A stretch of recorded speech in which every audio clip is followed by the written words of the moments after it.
ಇನ್ನೂ ನನಗೆ ಎರಡೆರಡು ದಿನ ಮಾತ್ರ ಇದೆ ಬ್ಯಾಂಗ್ಳೂರ್ ಶೋಗೆ. ಪೀಕ್ ವೀಕ್ನ ಡೇ 3. ಬೆಳಗ್ಗೆ ಎದ್ದ ತಕ್ಷಣ ಬ್ರಷ್ ಮಾಡಿಕೊಂಡು ಫಸ್ಟ್ ಕೆಲಸ ಬಾಡಿ ವೇಟ್ ಚೆಕ್ ಮಾಡ್ತೀನಿ. ಇವತ್ತು ಬಾಡಿ ವೇಟ್ ಬಂದು 56.3 ಇದ್ದೆ. ಎಂಟಿ ಸ್ಟಮಕಲ್ಲೇ ನಮ್ಮ ಕೋಚ್ಗೆ ಚೆಕ್ ಇನ್ ಆಗಿಬಿಟ್ಟು 1 ಲೀಟ್ರ್ ನೀರು ತೊಗೊಂಡು ಒಂದು ಹಾಫ್ ಆನ್ ಅವರ್ ವಾಕ್ ಮಾಡಿಕೊಂಡು ಮನೆಗೆ ಬಂದು ನಮ್ಮ ತರಲೆನ ಸ್ಕೂಲ್ಗೆ ಡ್ರಾಪ್ ಮಾಡಬೇಕಾಯಿತು. ಇವನ್ನ ಡ್ರಾಪ್ ಮಾಡಿದೆ. ಮಾರ್ನಿಂಗು ವೆದರು ಚಿಕ್ಕಮಂಗ್ಳೂರು ಥರ ಆಗಿತ್ತು. ವೆದರ್ ಸ್ವಲ್ಪ ಚೇಂಜ್ ಆಗಿಲ್ಲ, ನಮ್ಮ ಮನೆಯವ್ರು ಚೇಂಜ್ ಆಗ್ತಾರೆ.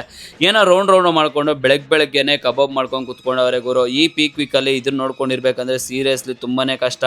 ನಾನು ಫಸ್ಟ್ ಮೀಲ್ಗೆ ಎಗ್ಸು ವೆಜಿಟೇಬಲ್ ತೊಗೊಂಡು ಸೀದಾ ಜಿಮ್ಗೆ ಹೋಗಿ ವರ್ಕೌಟ್ ಸ್ಟಾರ್ಟ್ ಮಾಡೋಕ್ಕೆ ಮುಂಚೆ ನಾನು ಪ್ರೀ ವರ್ಕೌಟ್ ತೊಗೊತೀನಿ. ಇವತ್ತು ಟ್ರೈನ್ ಮಾಡಿದ್ದು ಫುಲ್ ಬಾಡಿ ವರ್ಕೌಟು. ಫಸ್ಟ್ಗೆ ನಾನು ಲೆಗ್ ಎಕ್ಸ್ಟೆನ್ಷನ್ ಒಂದು 5 ಸೆಟ್ ಮಾಡಿಕೊಂಡೆ, ಲೆಗ್ ಕರ್ಲಲ್ಲಿ ಒಂದು 5 ಸೆಟ್ ಮಾಡಿಕೊಂಡೆ, ಟ್ರೈಸಿಪ್ಸು ಕೇಬಲ್ ಕರ್ಲಲ್ಲಿ ಒಂದು 5 ಸೆಟ್ ಮಾಡಿಕೊಂಡು, ಚೆಸ್ಟ್ ಪ್ರೆಸ್ಸು ಮಿಷಿನಲ್ಲಿ ಒಂದು 5 ಸೆಟ್ ಮಾಡಿಕೊಂಡೆ. ಅದಾದಮೇಲೆ ಡಂಬಲ್ಸು ಲ್ಯಾಟ್ರೈಸಲ್ಲಿ ಒಂದು 5 ಸೆಟ್ ಮಾಡಿಕೊಂಡು ವರ್ಕೌಟ್ ಎಲ್ಲ ಆದಮೇಲೆ ಇದು ನನ್ನ ಬಾಡಿ ಕಂಡೀಷನು.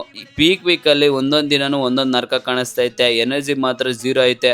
ಆದರೆ ನಾನು 200% ಕೊಟ್ಟು ಪುಷ್ ಮಾಡ್ತಾಯಿದ್ದೀನಿ. ಕಂಡೀಷನ್ ಮಾತ್ರ ಕ್ರೇಜಿಯಾಗಿ ಬರ್ತೈತೆ. ಮನೆಗೆ ಬಂದು ನಾನು ಸೆಕೆಂಡ್ ಮೀಲ್ಗೆ ಚಿಕನ್ನು ಕುಕುಂಬರ್ ತೊಗೊಂಡು ಒಂದು ಹಾಫ್ ಆನ್ ಅವರ್ ರೆಸ್ಟ್ ಮಾಡಿ, ಥರ್ಡ್ ಮೀಲ್ಗೆ ಎಗ್ಸು ವೆಜಿಟೇಬಲ್ ಕಂಪ್ಲೀಟ್ ಮಾಡಿಕೊಂಡು ನಮ್ಮ ಅಮ್ಮ ಜೊತೆ ಈವ್ನಿಂಗು ಸ್ಟೆಪ್ಸ್ನ ಕಂಪ್ಲೀಟ್ ಮಾಡಿಕೊಂಡು ಮನೆಗೆ ಬಂದು ವೇ ಪ್ರೋಟೀನ್ ಜೊತೆ ಪೀನಟ್ ಬಟರ್ ತೊಗೊಂಡೆ. ಇದಂತೂ ಸ್ವರ್ಗ ನೆಕ್ಸ್ಟ್ ಇರುತ್ತೆ. ಲಾಸ್ಟ್ ಮೀಲ್ಗೆ ಚಿಕನ್ನು ವೆಜಿಟೇಬಲ್ ತೊಗೊಂಡೆ. ನನ್ನ ಇನ್ಸ್ಟಾಗ್ರಾಮಲ್ಲಿ ತುಂಬ ಜನ ಸಪೋರ್ಟ್ ಮಾಡ್ತಾಯಿದ್ದೀರಾ. ಇದೇ ಥರ ಸಪೋರ್ಟ್ ಮಾಡಿ ಬೆಳೆಸಿ.